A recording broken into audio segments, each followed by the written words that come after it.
Eu sempre soube que meu sogro, Antônio, era um homem diferente. Todos na cidade diziam. Mas quando quebrei aquela parede do porão, 25 anos depois da morte dele, eu descobri o que diferente realmente significava. E o pior, descobri que minha sogra, Dona Francisca, morreu sem saber da verdade. O martelo do pedreiro ecoou pelo porão como um tiro, e o som oco que se seguiu fez meu coração acelerar. Era março de 2005, uma tarde quente em Palmital, e eu havia decidido reformar aquele espaço sombrio para transformá-lo em algo útil. A casa grande, que um dia abrigou a família mais respeitada da cidade, agora guardava apenas memórias e o peso do silêncio. Dona Maria, tem uma coisa estranha aqui, disse o pedreiro, limpando o suor da testa com as costas da mão suja de cimento. Sua voz carregava uma hesitação que me fez aproximar imediatamente. Atrás da parede recém-derrubada, um buraco irregular revelava algo que não deveria estar ali.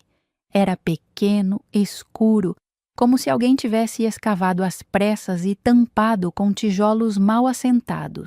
Dentro, embrulhada em plástico amarelado pelo tempo, uma caixa de sapatos. Minhas mãos tremeram quando a retirei daquele esconderijo improvisado. O plástico crepitou como folhas secas, liberando um cheiro de umidade e segredos guardados. Meu nome é Maria Conceição. Tenho 67 anos hoje e, naquele momento, prestes a abrir uma caixa que mudaria para sempre a forma como eu via minha própria vida, eu ainda não sabia que algumas verdades são pesadas demais para serem carregadas sozinho. A caixa pesava pouco, mas quando a abri, senti como se o mundo inteiro tivesse desabado sobre meus ombros. Cartas, centenas de cartas amareladas, algumas com a tinta desbotada, outras ainda preservadas pelo tempo, todas endereçadas ao mesmo destinatário, Antônio Silva, e todas com o mesmo remetente, Helena e as crianças, Araras SP. Peguei a primeira carta com dedos que já não me obedeciam completamente. A data no envelope, 15 de junho de 1979. Eu havia me casado com João em maio de 1978.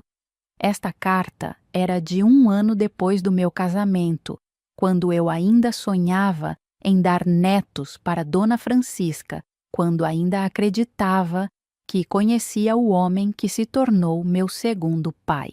Meu amor, começava a carta, e eu precisei sentar no chão frio do porão para continuar lendo. As crianças estão bem. A Carla já está andando e pergunta pelo papai todos os dias.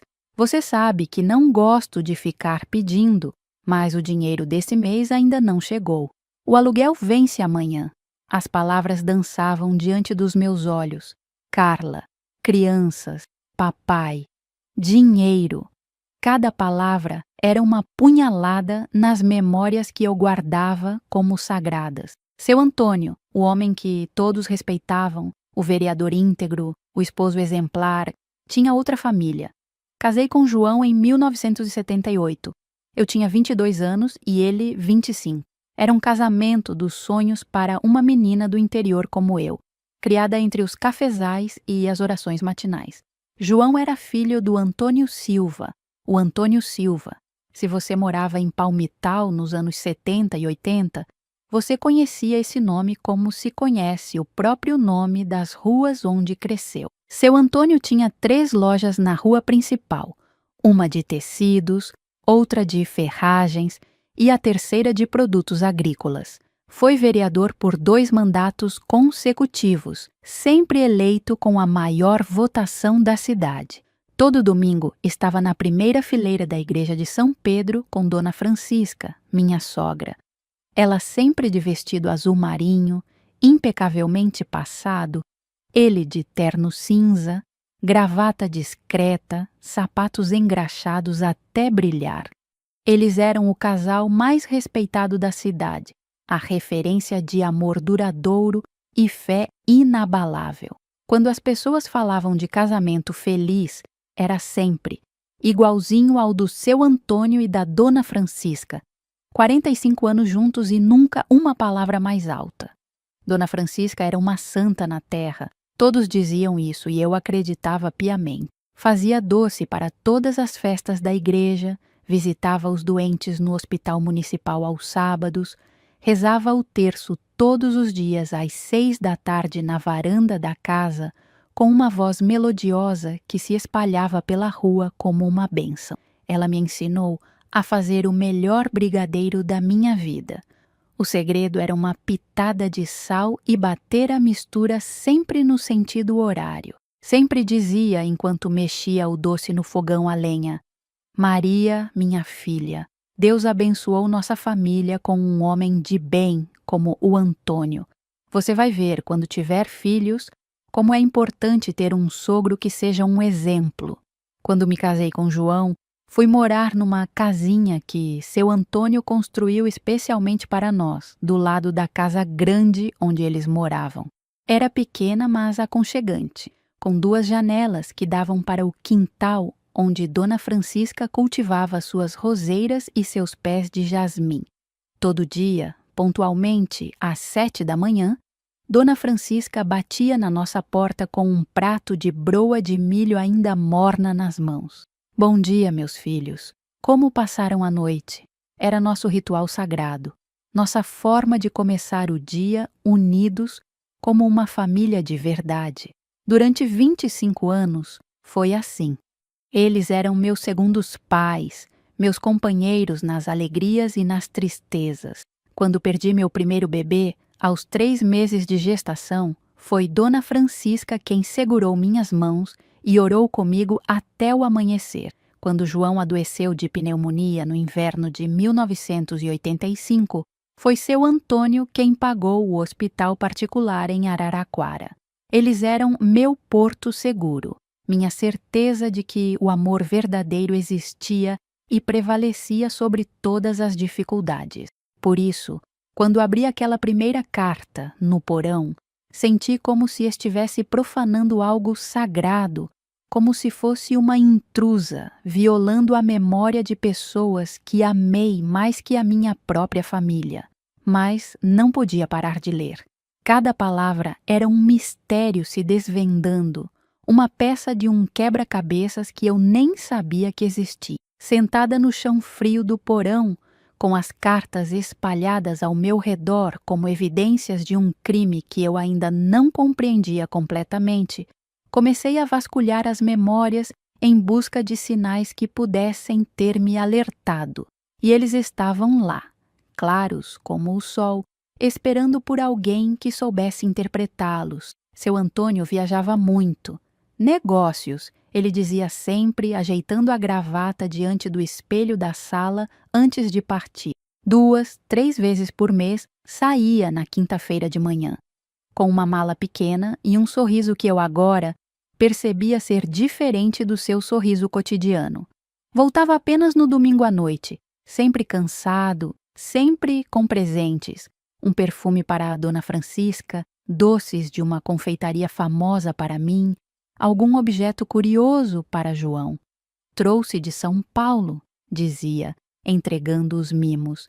Vocês sabem como é quando a gente está longe de casa, vê uma coisa bonita e logo pensa na família.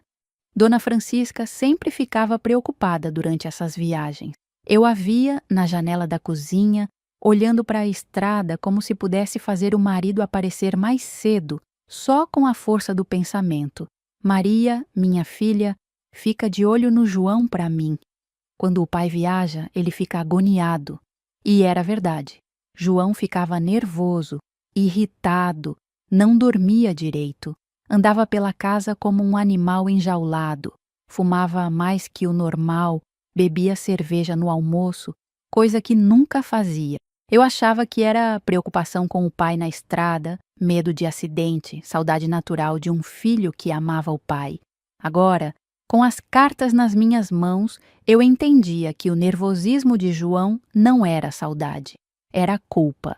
Era o peso de carregar um segredo que crescia a cada mês, a cada viagem, a cada mentira contada, para proteger uma verdade que nenhum de nós estava preparado para enfrentar.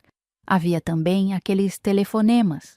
De vez em quando, sempre quando Dona Francisca não estava por perto, o telefone tocava e seu Antônio atendia com uma pressa que me chamava a atenção. A voz mudava completamente, ficava baixinha, carinhosa, quase sussurrada. Ele se afastava para o quarto ou saía para a varanda. Mas mesmo assim eu conseguia escutar fragmentos. Saudade, logo estarei aí. Não se preocupe, está tudo bem. Uma vez, Dona Francisca comentou, enquanto descascava batatas na pia da cozinha. Que estranho, né, Maria? O Antônio falando assim, parece que está falando com um parente de sangue, com alguém muito íntimo. Mas que parente seria? Você sabe que ele não tem mais ninguém vivo da família dele. Fornecedor de São Paulo. Ele respondia sempre quando alguém perguntava. Vocês sabem como é. Essas pessoas de cidade grande são muito carinhosas. Tratam todo mundo como se fosse da família. Dona Francisca sempre aceitava a explicação, mas eu via em seus olhos uma pontinha de dúvida, uma sombra que passava rapidamente como uma nuvem cobrindo o sol por um instante. O que mais me marcou, porém, foi uma conversa que escutei sem querer, em dezembro de 1995. Dona Francisca estava na cozinha comigo, preparando rabanada para o Natal, quando o telefone tocou. João atendeu na sala, mas dava para escutar tudo perfeitamente.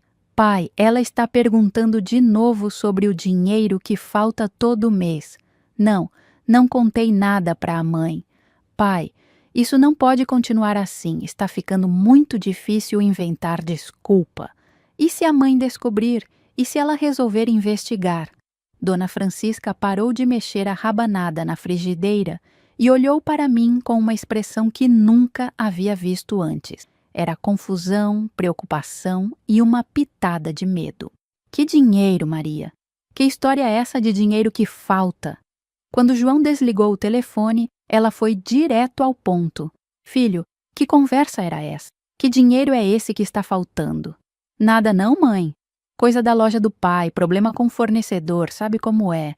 Mas eu vi nos olhos da Dona Francisca que ela não acreditou. Ela ficou quieta o resto da tarde, pensativa, mexendo a rabanada devagar, como se cada movimento fosse automático enquanto sua mente trabalhava em outro lugar. Naquela noite, depois que ela foi para casa, perguntei para João sobre a conversa. Ele me olhou com um cansaço que eu não soube interpretar na época. Maria, tem coisas que é melhor não saber. Confia em mim, está bem? Confiei. Durante 10 anos, até o dia da sua morte, confiei sem questionar. Agora, sentada entre as cartas que revelavam uma verdade que ele levou para o túmulo, eu me perguntava se a confiança cega não é apenas outra forma de covardia. Escolhi outra carta, esta de 1985, e quando a abri, uma foto pequena caiu no chão. Era de uma criança, um menino de aproximadamente 5 anos, sorrindo para a câmera com uma expressão que me fez o coração parar. Ele tinha os mesmos olhos de João, a mesma covinha no queixo que eu conhecia tão bem. No verso da foto, uma caligrafia feminina. Marco, 5 anos, igualzinho ao papai. A carta estava escrita em papel cor-de-rosa, com uma caligrafia caprichada, que traía o cuidado de quem escreve para alguém amado. Toninho, meu amor, o Marcos nasceu no dia 15 de março. Foi um parto difícil, mas valeu a pena quando vi aquele rostinho que é sua cara. As enfermeiras ficaram comentando como ele se parece com você. Quando você vai poder vir conhecer nosso filho? A Carla está com ciúmes, mas já está ajudando a cuidar do irmãozinho. Ela pergunta todo dia quando o papai vai chegar. Larguei a carta como se ela queimasse. Marcos, nascido em 1985. Eu me lembrava perfeitamente daquele março. Seu Antônio havia viajado por 2 semanas seguidas, algo incomum mesmo para seus padrões. Disse que tinha que resolver uns problemas com fornecedores, que era uma situação delicada, que exigia sua presença pessoal. Dona Francisca ficou preocupada com a demora. 2 semanas é muito tempo, Antônio. Nunca precisou ficar tanto tempo fora assim.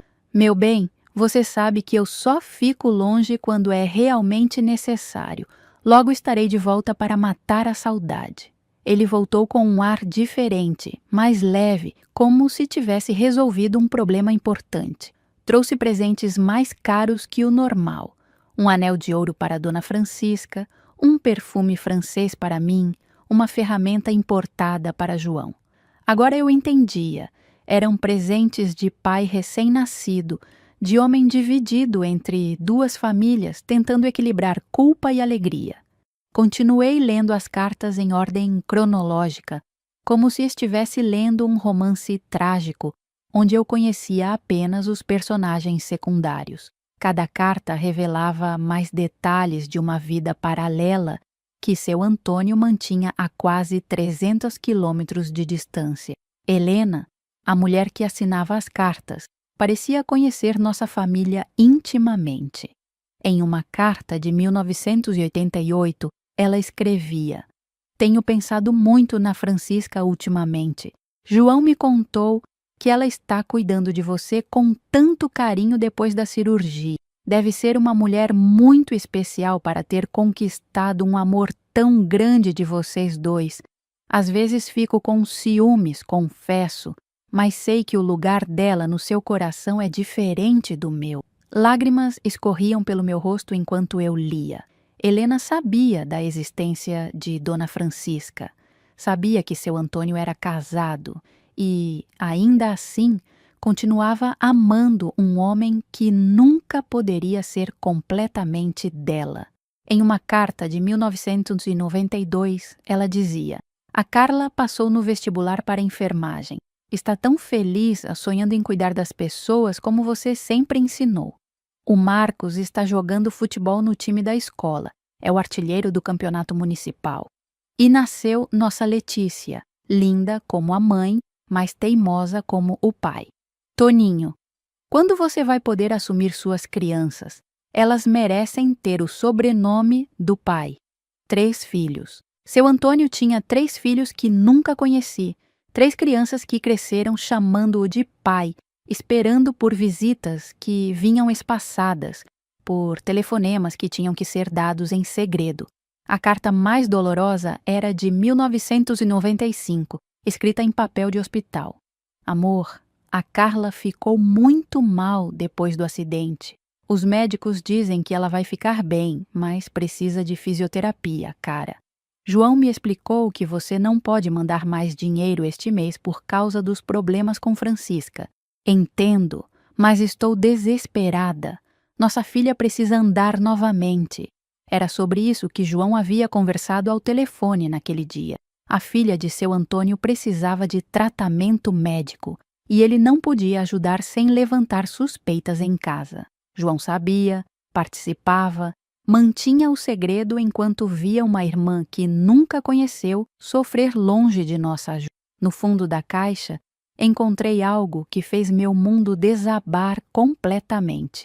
Uma foto de família. Seu Antônio estava abraçado com uma mulher morena e bonita, rodeado por 3 crianças sorridentes, todos usando roupas de festa, em frente a um bolo de aniversário. No verso, uma dedicatória. Família Silva, Araras, 1992, 45 anos do papai.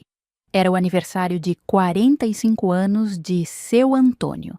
Eu me lembrava daquela data perfeitamente.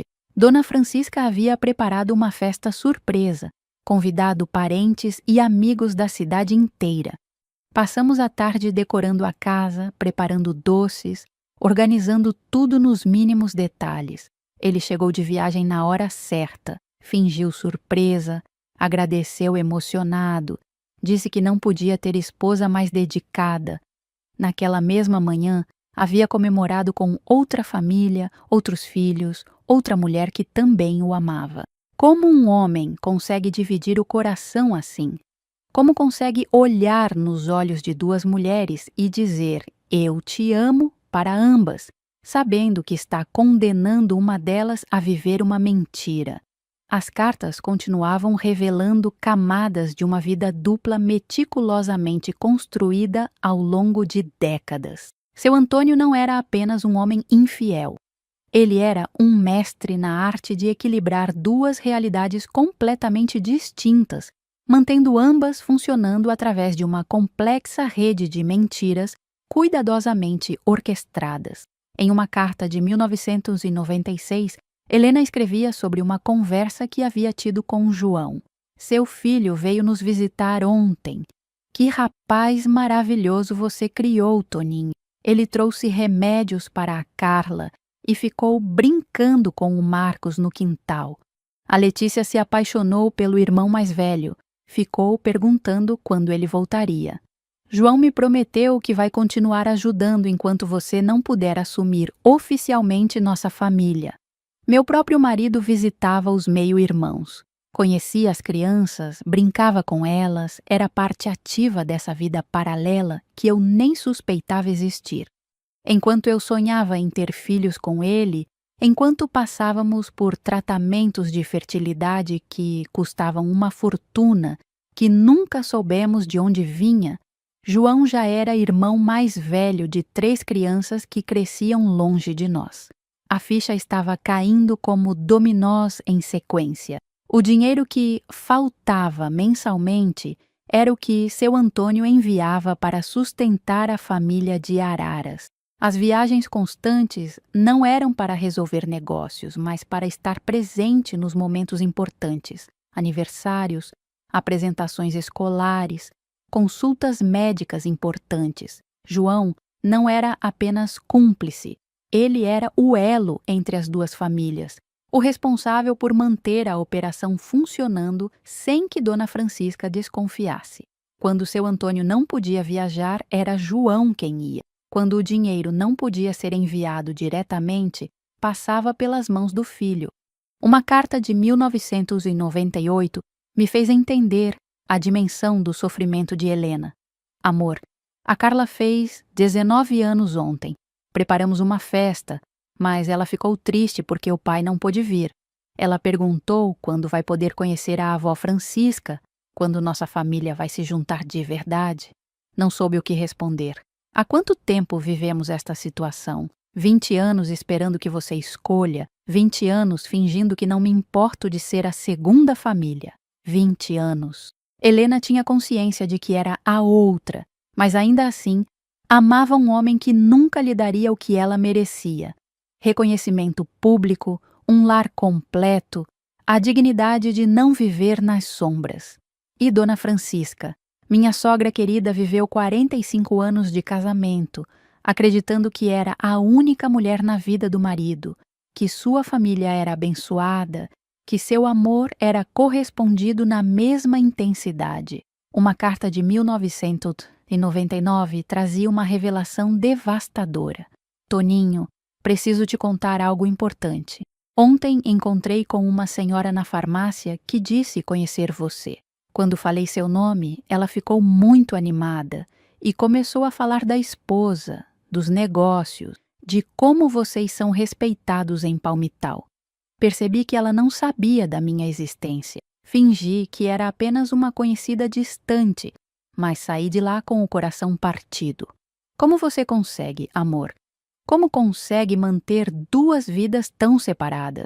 Helena havia encontrado alguém de Palmital por acaso. Quase foi descoberta, mas teve a delicadeza de proteger o segredo, mesmo sabendo que isso significava negar a própria existência. Que tipo de amor é esse que obriga uma pessoa a se esconder, a fingir que não é importante na vida de quem ama? A última carta da Caixa era de dezembro de 2000, poucos meses antes da morte de Dona Francisca. Meu querido, sei que Francisca está doente e que você precisa estar ao lado dela agora. Entendo e respeito. Ela não merece sofrer e você está certo em priorizá-la neste momento. As crianças sentem sua falta, mas eu explico que o papai está cuidando de alguém muito importante que precisa dele. Espero que, quando tudo isso passar, possamos finalmente estar juntos de verdade. Te amo há 25 anos e vou te amar sempre. Mesmo no final, quando Dona Francisca estava morrendo de câncer, Helena mantinha a generosidade e o sacrifício. Entendia que o marido que dividia com outra mulher precisava se dedicar integralmente aos últimos momentos da esposa oficial. Que coração imenso tinha essa mulher! Que capacidade de amar sem possuir, de compreender sem ser compreendida, de esperar sem garantia. Dona Francisca morreu em março de 2001, depois de uma batalha corajosa contra um câncer que a consumiu em apenas 8 meses. Eu me lembro de cada dia daquele período como se fosse ontem. As idas e vindas ao hospital, as noites em claro, as conversas sussurradas nos corredores sobre tratamentos experimentais e esperanças que se esvaíam. Seu Antônio se dedicou a ela com uma devoção que, na época, me emocionava profundamente. Não saía do lado da cama, segurava sua mão durante as sessões de quimioterapia, cantava baixinho as músicas que ela gostava quando a morfina não conseguia aliviar completamente a dor. Agora, conhecendo a verdade, eu me perguntava: era amor genuíno ou culpa?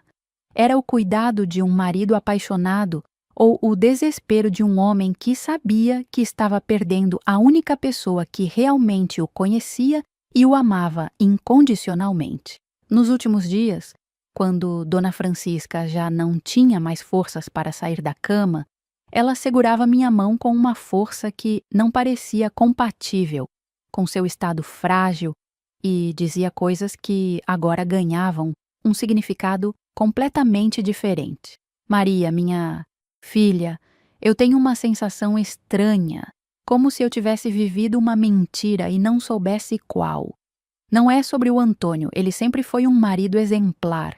É sobre mim mesma, sabe? Como se eu não tivesse sido a mulher que deveria ter sido. Eu consolava, dizia que ela era uma santa, que havia sido esposa e mãe perfeita, que Deus certamente a receberia de braços abertos. Mas havia algo em seus olhos, uma inquietação que não conseguia nomear. Você acha que é possível amar alguém durante toda uma vida e, mesmo assim, não conhecer essa pessoa completamente? Ela perguntou certa tarde, olhando pela janela onde as roseiras que ela plantou continuavam florindo. Por que está pensando nisso, Dona Francisca? Não sei explicar, Maria. É uma intuição, uma sensação de que existe algo importante que eu deveria saber, mas que nunca me foi contado. Você acha que o Antônio tem segredos? Meu coração disparou. Se ela soubesse como era difícil manter os segredos dele. Todo mundo tem pequenos segredos, Dona Francisca. Isso não significa que o amor seja menor. Pequenos segredos, ela repetiu devagar. Será que existem segredos pequenos quando se trata de casamento, Maria? Ela morreu sem saber a resposta para sua própria pergunta. Morreu acreditando que sua intuição estava errada, que sua desconfiança era injusta. Seu Antônio chorou no funeral como um homem desesperado e todos comentaram sobre o amor verdadeiro daquele casal que havia resistido ao tempo. 2 anos depois, em 2003, foi a vez de João partir. Infarto fulminante aos 50 anos enquanto trabalhava na loja. Nem chegou ao hospital. A última coisa que me disse na manhã daquele dia foi: Maria, se algum dia você descobrir algo sobre nossa família que não entende, lembra que às vezes proteger quem a gente ama é mais importante que dizer a verdade. Na época, achei que ele estava sendo filosófico demais para uma segunda-feira comum. Agora entendia que era um aviso, uma preparação para o que eu poderia descobrir um dia. Seu Antônio não aguentou a dor de perder o filho e nos deixou 6 meses depois. O médico disse que foi o coração, mas eu sempre soube que foi tristeza. Ele dependia de João para manter as 2 famílias funcionando, e sem o filho, todo o castelo de cartas que levou 30 anos para construir começou a desmoronar.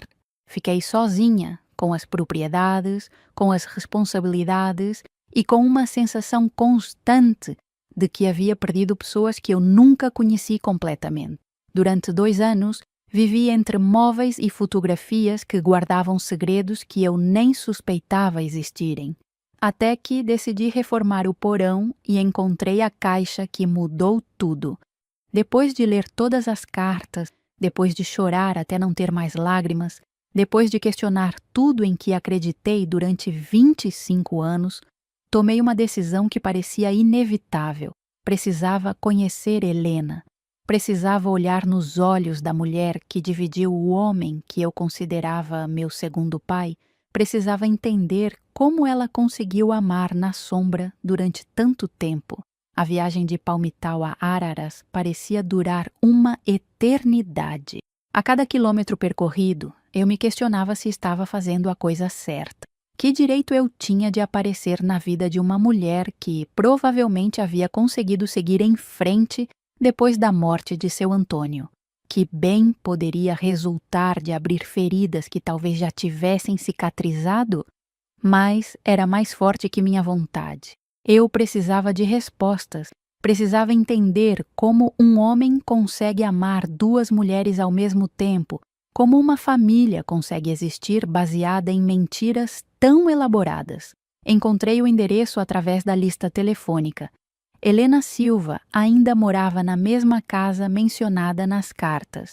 Era uma residência simples, mas bem cuidada, com um jardim pequeno e flores nas janelas. Quando toquei a campainha, uma mulher de aproximadamente 60 anos abriu a porta. Seus cabelos estavam grisalhos, mas os olhos continuavam os mesmos da foto que encontrei na caixa. Doces, expressivos, carregados de uma sabedoria que só se adquire através do sofrimento. Você é a Maria, não é? Ela disse antes mesmo que eu me apresentasse. A esposa do João. Fiquei paralisada. Como ela me conhecia. Entre, querida. Eu estava esperando esta visita há 5 anos. A sala de Helena era aconchegante, decorada com simplicidade, mas muito amor. Nas paredes, fotografias de 3 adultos jovens, Carla, Marcos e Letícia, as crianças que cresceram nas cartas que eu havia lido. Em uma mesa lateral, uma foto de seu Antônio sorrindo, a mesma expressão que eu conhecia das manhãs de domingo antes da missa. Como você sabia quem eu era? Perguntei, ainda de pé no meio da sala. João me mostrou sua foto muitas vezes. Ele falava de você com muito carinho. Dizia que você era uma mulher forte e que, um dia, ia precisar dessa força para entender nossa família. Helena me serviu café em xícaras de porcelana florida e se sentou à minha frente, com a paciência de quem havia ensaiado aquela conversa milhares de vezes na mente. João me contou tudo sobre vocês. Ela começou, mexendo o açúcar devagar.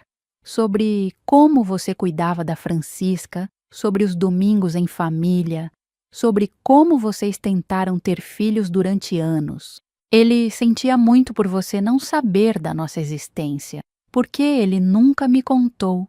Helena suspirou profundamente. Pela mesma razão que Antônio nunca contou para a Francisca. Medo de destruir a família que vocês construíram. João dizia que você amava os sogros como se fossem seus próprios pais, que a verdade seria como um terremoto na sua vida. Conversamos durante horas. Helena me contou sobre os primeiros anos quando acreditava que seu Antônio se separaria da esposa para ficar com ela. Me falou sobre a desilusão gradual, sobre como aprendeu a aceitar migalhas de amor em troca da esperança de um dia ser a única. Por que você ficou? Perguntei genuinamente curiosa. Porque eu o amava de verdade, Maria. E quando você ama alguém de verdade, aceita as condições que ele oferece, mesmo sabendo que não são as ideais. Antônio nunca me mentiu sobre a situação. Desde o início, ele deixou claro que Francisca era sua esposa oficial e que isso não mudaria. Mas você merecia mais. Todos merecemos mais do que temos, querida. Mas às vezes temos que escolher entre ter pouco de algo maravilhoso ou não ter nada. Eu escolhi ter pouco. Helena me mostrou álbuns de fotografias dos filhos crescendo. Carla havia se tornado enfermeira, como sonhava, e trabalhava em um hospital em São Paulo. Marcos era engenheiro e havia se casado no ano anterior. Letícia estava terminando a faculdade de pedagogia. Eles sabem a verdade sobre o pai? Sabem que eram amados por ele, que ele fazia o melhor que podia dentro das circunstâncias. Isso é o que importa. Quando finalmente me despedi de Helena, já era noite. Ela me acompanhou até o portão e segurou minhas mãos com a mesma delicadeza que Dona Francisca sempre demonstrava. Maria, eu sei que você deve estar com raiva de Antônio, de João, de mim, mas tenta entender, nenhum de nós queria machucar ninguém. Às vezes, a vida nos coloca em situações onde não existe escolha perfeita, onde qualquer decisão vai causar dor para alguém. No caminho de volta para Palmital, refleti sobre as palavras de Helena. Ela havia aberto mão da dignidade de ser esposa oficial, dos domingos em família, dos natais completos, das bodas de prata comemoradas publicamente, tudo isso para manter vivo um amor que sabia ser dividido. E Dona Francisca havia sido protegida de uma verdade que a destruiria, mas também havia sido privada do direito de escolher seu próprio destino. Hoje, quando penso em tudo isso, quando revivo cada descoberta e cada revelação daqueles dias que mudaram minha vida para sempre, fico dividida entre sentimentos que se contradizem como água e óleo tentando se misturar. Seu Antônio era um covarde que enganou 2 mulheres por 30 anos, construindo uma vida baseada em mentiras elaboradas e promessas que sabia não poder cumprir. Ou era um homem que amou demais e não soube como lidar com a imensidão dos próprios sentimentos, tentando proteger 2 famílias da dor que sua honestidade causaria. João era um filho protetor que poupou a mãe de uma dor terrível, carregando sozinho o peso de um segredo que não escolheu guardar, ou era um cúmplice que roubou de Dona Francisca o direito mais fundamental de uma esposa, conhecer a verdade sobre o próprio casamento? Helena era uma vítima das circunstâncias, uma mulher apaixonada que aceitou as migalhas de um amor impossível porque era melhor que viver sem amor algum? Ou era uma participante consciente de uma traição, alguém que escolheu destruir a paz de uma família para satisfazer seus próprios desejos? Não tenho respostas definitivas para essas perguntas.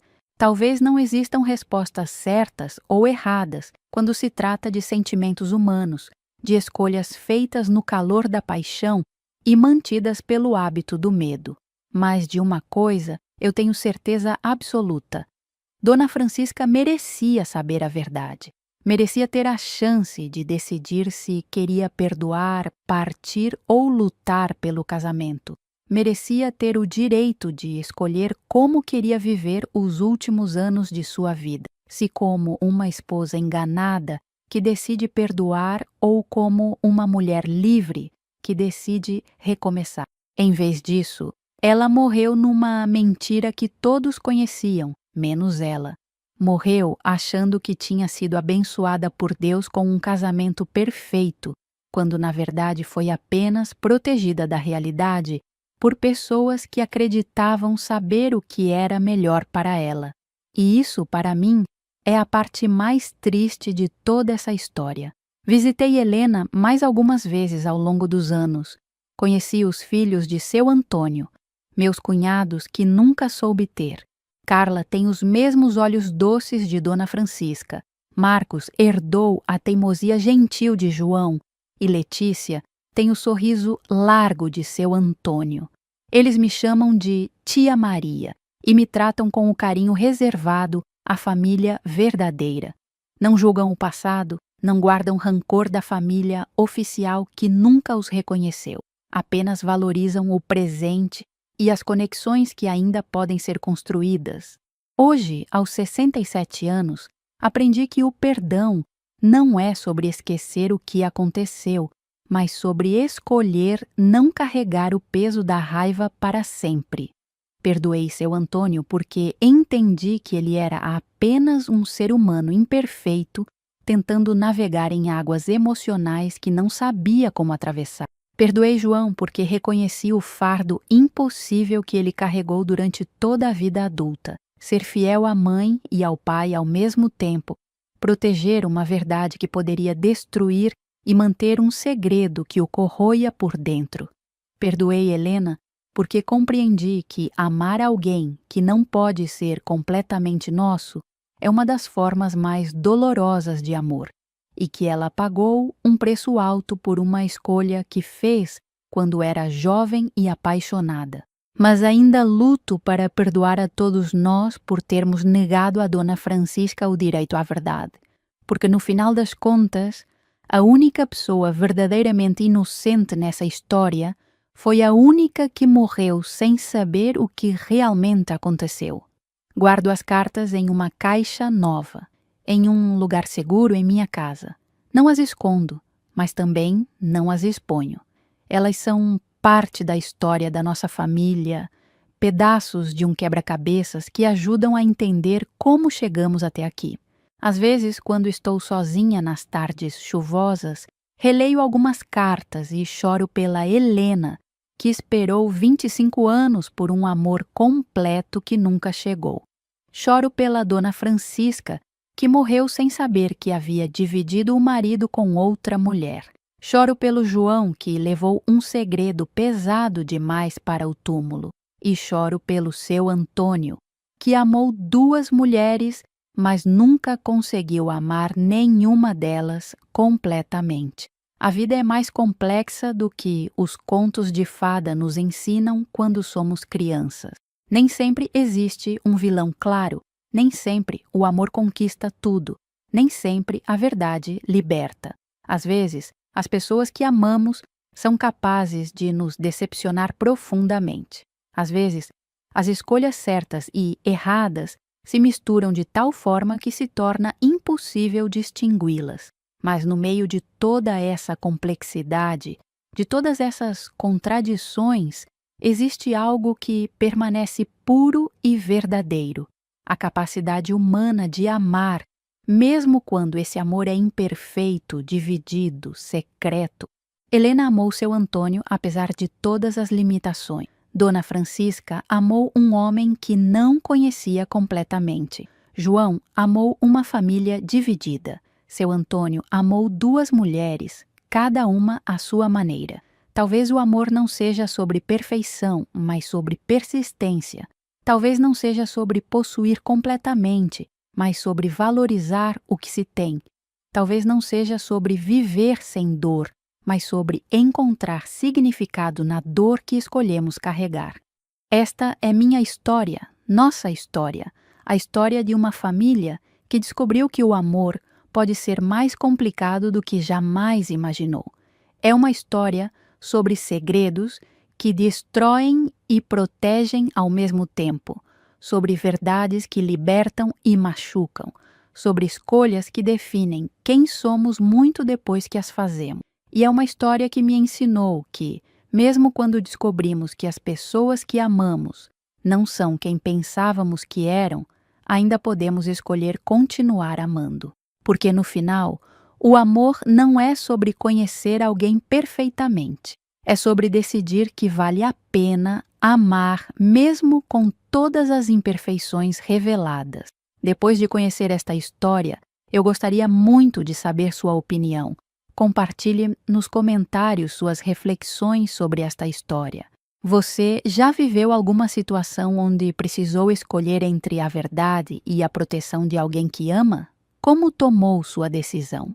Marque aquela pessoa especial que precisa ler esta história e vamos criar uma conversa rica sobre os dilemas do amor, da verdade e do perdão. Sua experiência e sua perspectiva podem ajudar outras pessoas que estão enfrentando dilemas similares. Não hesite em compartilhar. Às vezes, uma palavra de compreensão é tudo o que alguém precisa para encontrar seu caminho.